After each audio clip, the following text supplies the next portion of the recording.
और बाजार में आज हफ्ते के पहले कारोबारी सत्र के दौरान 2 दिनों की कमजोरी पर ब्रेक लग गया है। बाजार बंद होते होते जहां निफ्टी 91 अंक चढ़कर 18,100 के पार क्लोजिंग देने में कामयाब रहा है, वहीं सेंसेक्स की अगर बात करें तो अच्छी तेजी देखने को मिली है। वहां पर भी 320 अंक चढ़कर सेंसेक्स भी 60,900 के पार बंद हुआ है। आज आईटी और बैंकिंग शेयरों में अच्छी तेजी देखने को मिली है। पूरे दिन कैसा रहा बाजार का कारोबार और क्या है आगे के लिए ट्रिगर्स, बताने के लिए हमारी सहयोगी पूजा त्रिपाठी मौजूद है हमारे साथ। 2 दिनों की कमजोरी के बाद आज बाजार में शानदार तेजी देखने को मिली। निफ्टी की क्लोजिंग की बात करें तो आज करीब 100 अंक ऊपर चढ़कर निफ्टी बंद हुआ और इसके अलावा बैंक निफ्टी में भी देखेंगे तो वहां पर भी ट्रिपल सेंचुरी लगी।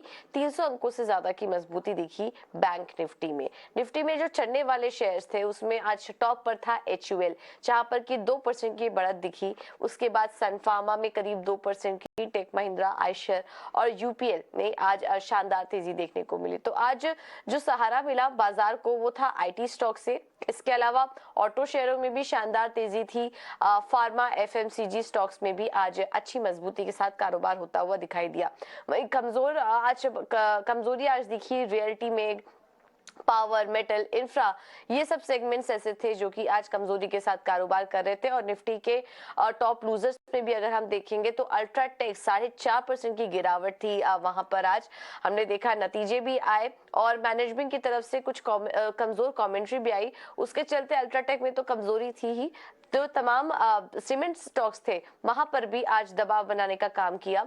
और हमने देखा श्री सीमेंट, JK सीमेंट सभी आज 2 से 4% की कमजोरी के साथ कारोबार कर रहे थे। अल्ट्राटेक के बाद देखिए ग्रासिम, यहाँ पर भी 1.5% की वीकनेस थी। NTPC, JSW स्टील, ये भी स्टॉक्स आज करीब 1% की कमजोरी के साथ कारोबार कर रहे थे। चलिए, ये तो बात हुई निफ्टी के चढ़ने और गिरने वाले शेयरों की। मिड कैप पर आते हैं और मिड कैप में आज हमने देखा कि आज बड़े लार्ज कैप IT स्टॉक्स तो परफॉर्म कर ही रहे थे। मिड कैप IT शेयरों में भी काफी अच्छा रुझान था। परसिस्टेंट आज ऊपर था करीब 6%। कोफोर्ज में आज करीब 6% की तेजी थी।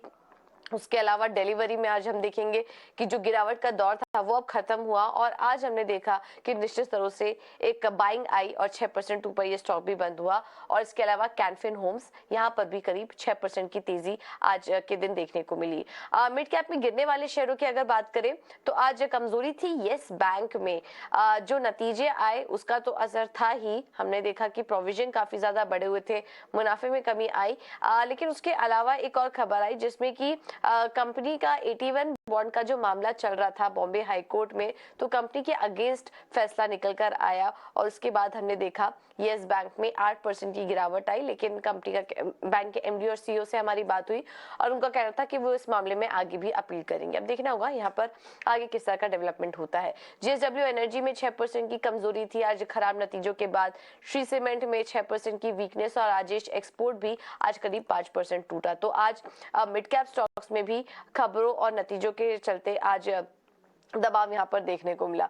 लेकिन कुछ स्टॉक्स ऐसे भी थे जो कि इस बाजार में अपने हाईस पर कारोबार कर रहे थे और कुछ स्टॉक्स ने अपना 52 वीक हाई भी बनाया, जिसमें IDFC देखिए यहाँ पर आज शानदार तेजी थी। स्टॉक अपने 52 वीक हाई पर कारोबार कर रहा था। अदानी टोटल गैस में भी तेजी थी और अपोलो हॉस्पिटल्स में भी देखिए आज काफी समय बाद अच्छी तेजी दिखी। करीब 100% ऊपर था स्टॉक और स्टॉक अपने 52 वीक हाई पर कारोबार कर रहा था।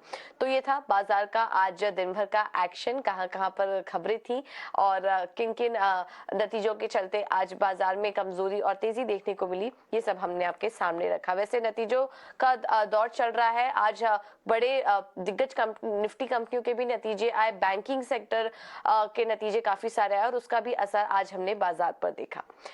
तो चलिए, ये तो था मार्केट का एक्शन। लेकिन अब आगे बढ़ते हैं और इस मार्केट में